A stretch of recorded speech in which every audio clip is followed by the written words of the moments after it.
Hey everyone, welcome to another episode of the Training Room. In this episode, I'm going to outline the 5 most common approaches to attacking a site as a T.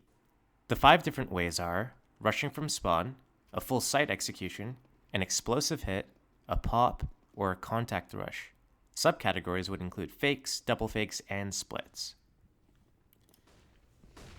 Rushing from spawn is really effective when you know your opponent is alone, or if your opponent puts themselves into risky positions, if your opponent is generally uncoordinated as a team, or if you know that you can catch a good timing on them.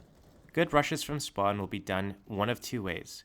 The first is to misdirect your opponents so that they are out of position when your main hit comes, and the second way is to pool all of your resources to attack the same position together.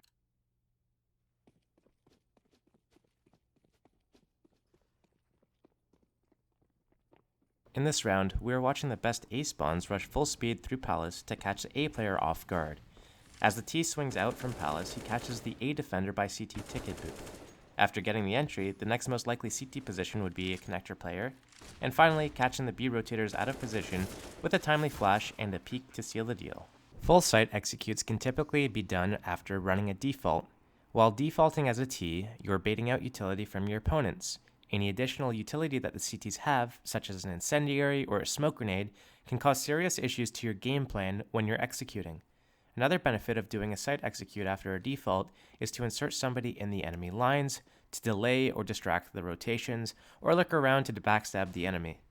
Full site executes are pretty comprehensive hits, where you have the majority of the team using their utility pretty heavy in order to take the site. The concept is to isolate any CTs in the site from the rest of their team and force them to either take suboptimal fights or play for the retake. Another added benefit of running the execution after a default is that the CTs won't have much utility left to perform a successful retake in the late round. Pops are attacks on sites whereby you don't give the enemy any heads up that the hit is coming. Usually pops are initiated with a pop flash, meaning that the enemy won't know that your attack is coming until you're in their face. Pops are very powerful against teams that are not prepared or set up specifically to handle them. It's not uncommon to find smokes following the flashbangs, but the main strength is to win the entry battles before the CTs can use any counter utility.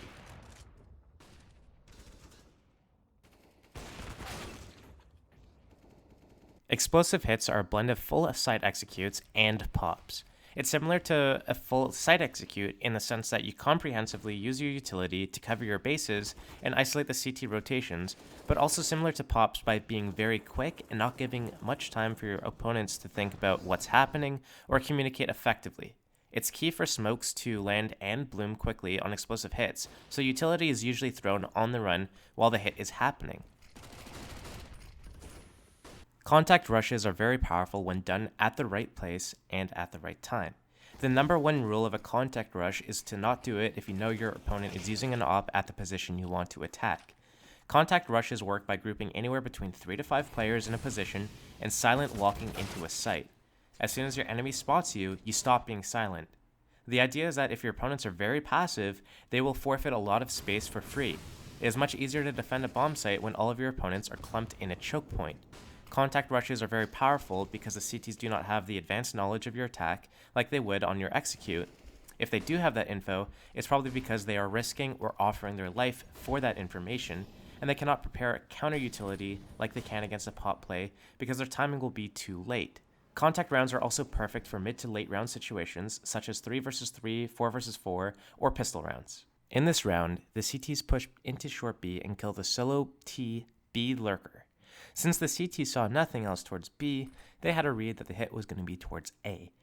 Leaving one player to defend the site, the Ts group towards B and perform an explosive hit.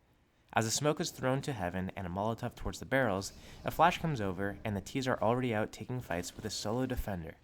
Since the hit was so quick, with no warning signs, the rotating CTs are at a severe disadvantage.